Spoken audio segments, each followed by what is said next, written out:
kita akan lanjutkan pelajaran tentang hidup berkelimpahan di dalam Kristus.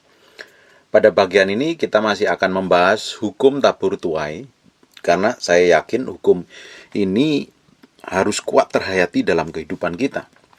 Buka sebentar di Kejadian 8 ayat 22.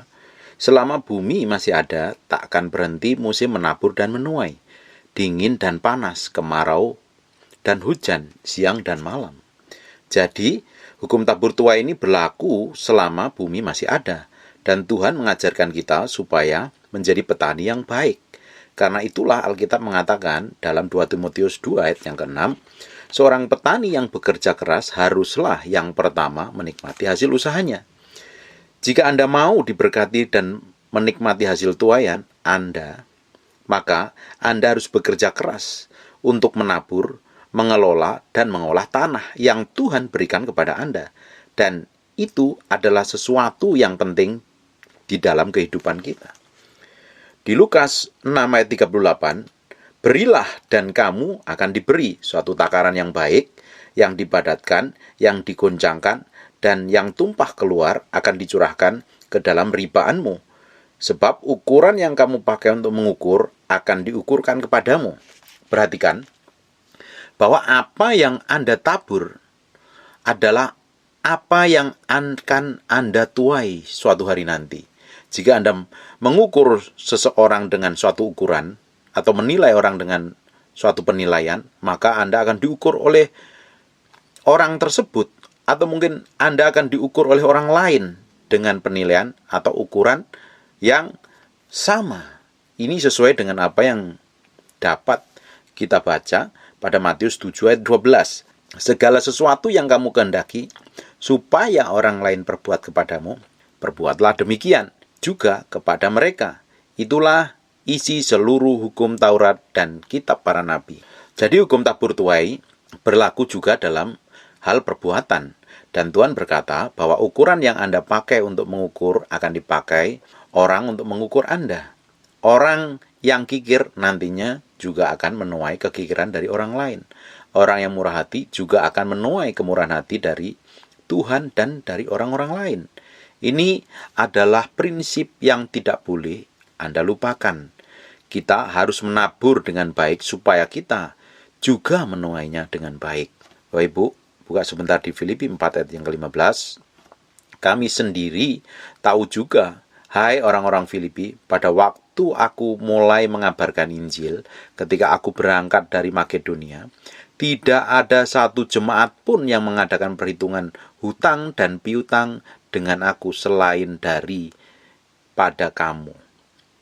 Bapak Ibu dan saudara-saudara yang terkasih dalam Kristus, jika Anda memperhatikan ayat di atas, maka ternyata Paulus berbicara tentang persembahan yang diberikan oleh orang-orang di Filipi. Sebetulnya istilah yang benar bukan hutang dan piutang. Dalam bahasa Inggris dituliskan sebagai giving and receiving, memberi dan menerima. Rupanya pada masa awal pelayanan Paulus di Makedonia atau di daerah sekitar tempat tersebut, hanya jemaat Filipi yang mengetahui tentang giving and receiving. Inilah hukum tabur tuai. Apa yang Anda tabur, itulah juga yang akan Anda tuai suatu hari nanti. Dalam kehidupan kita, hal ini adalah sesuatu yang tidak boleh kita abaikan. Ingatlah, apapun yang Anda harapkan orang lain perbuat pada Anda, itulah juga yang harus Anda lakukan terlebih dahulu. Alkitab penuh dengan kisah yang menarik. Salah satunya tentang Abraham. Dalam kehidupan Abraham ada aspek tabur tuai yang difungsikan. Abraham adalah orang yang sangat kaya. Tuhan memberkati dia sedemikian limpah sehingga Abraham dapat dikatakan sebagai orang yang kaya. Di Kejadian 24 ayat 35, Tuhan sangat memberkati Tuhanku sehingga ia telah menjadi kaya. Tuhan telah memberikan kepadanya kambing domba dan lembu sapi, emas dan perak, budak laki-laki dan perempuan, unta dan keledai. Dalam ayat tersebut artinya ketika Abraham keluar dari Ur Kasdim, dia belum kaya.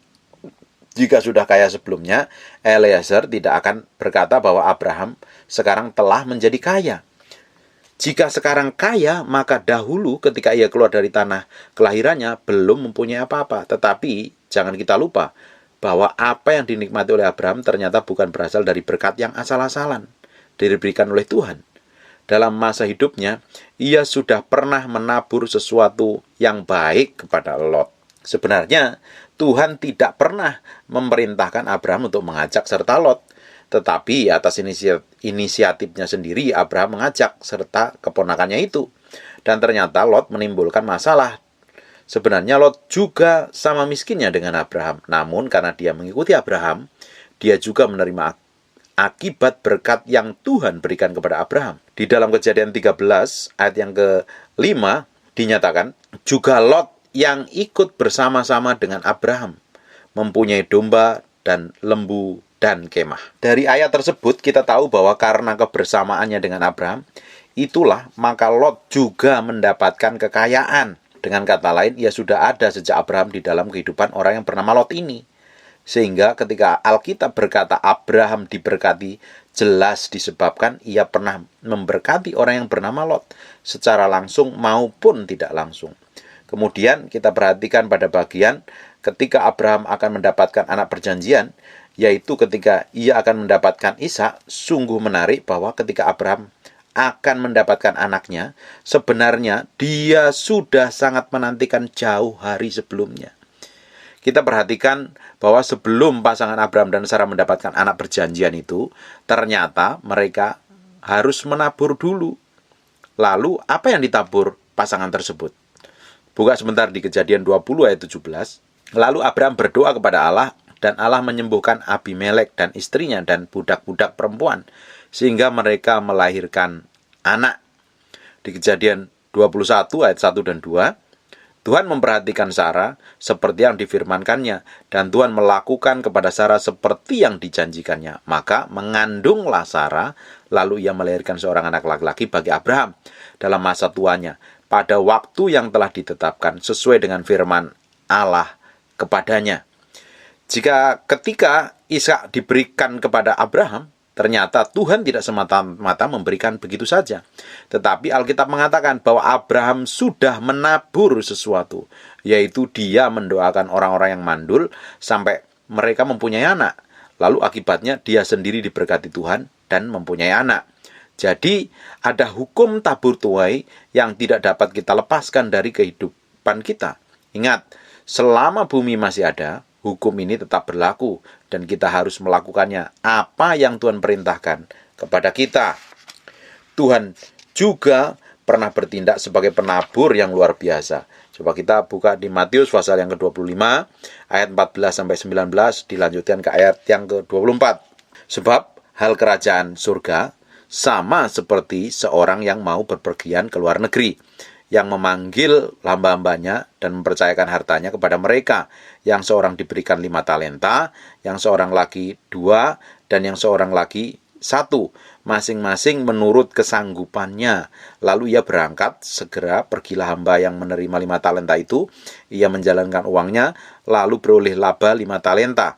Hamba yang menerima 2 talenta itu pun berbuat demikian juga dan berlaba 2 talenta. Tetapi hamba yang menerima 1 talenta itu pergi dan menggali lubang dalam tanah, lalu menyembunyikan uang tuannya. Lama sesudah ia pulang, tuan hambanya itu lalu mengadakan perhitungan dengan mereka. Ayat yang ke-24, kini datanglah juga hamba yang menerima 1 talenta itu dan berkata, Tuan, aku tahu bahwa Tuan adalah manusia yang kejam, yang menuai di tempat di mana Tuhan tidak menabur, dan yang memungut dari tempat di mana Tuhan tidak menanam. Perkataan hamba tersebut yang di dalam ayat terakhir di atas adalah sesuatu yang salah. Hamba yang jahat itu menganggap tuannya tidak menabur, tapi ingin menuai. Tidak menanam, tapi ingin memungut. Padahal kalau kita memperhatikan ayat ini dengan seksama, sebelumnya, harta tersebut adalah milik tuannya yang dipercayakan kepada mereka. Hamba itu tidak mengerti bahwa tuannya itu berlaku seperti seorang petani. Ketika ia menabur sesuatu, ia ingin memungut hasilnya dan menuai hasilnya. Disinilah orang Kristen harus waspada. Jangan kita ini salah mengerti seperti hamba yang jahat tersebut dan menganggap Tuhan menuai di tempat di mana dia tidak menabur.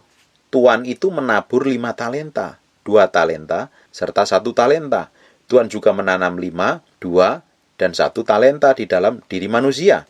Perhatikan, bahwa Tuhan juga menginginkan tuaian. Jadi benar sekali perkataan Tuhan Yesus yang menyebutkan isi dari seluruh hukum Taurat dan kitab para nabi adalah hukum tabur tuai. Apa yang Anda harapkan orang lain kerjakan kepada Anda, lakukanlah dahulu kepada mereka. Tuan dalam cerita di atas adalah gambaran dari Tuhan sendiri. Ingat bahwa Tuhan menabur, menanam, dan menuai. Hal ini juga berlaku dalam kehidupan kita. Anda dan saya harus memahami bahwa hukum ini berlaku kuat dalam kehidupan kita. Buka sebentar di Markus 4 ayat 26 sampai dan 29. Lalu kata Yesus, beginilah hal kerajaan Allah itu. Seumpama orang yang menabur benih di tanah, lalu pada malam hari ia tidur, dan pada siang hari ia bangun, dan benih itu mengeluarkan tunas, dan tunas itu makin tinggi. Bagaimana terjadinya? Tidak diketahui orang. Bumi dengan sendirinya mengeluarkan buah, mula-mula tangkainya, lalu bulirnya, kemudian butir-butir yang penuh isi dalam butir itu. Dan apabila buah itu sudah cukup masak, orang itu segera menyabit sebab musim menuai sudah tiba. Jadi inilah hukum tabur tuai, Bapak Ibu. Apapun yang kita taburkan, kita akan menuainya. Mau hal baik atau hal yang buruk. Nah, sekarang kita balik bertanya, apa yang sebenarnya hari ini ingin Anda tuai? Apapun yang Anda harapkan untuk Anda peroleh itu, tabur dahulu sekarang ini. Jika Anda ingin menuai kemurahan, maka taburlah kemurahan kepada orang lain. Jika Anda ingin kelimpahan materi, tentunya, maka belajarlah menabur secara materi. Kalau Anda ingin menuai perhatian, taburlah perhatian yang baik kepada orang lain. Lakukanlah sekarang.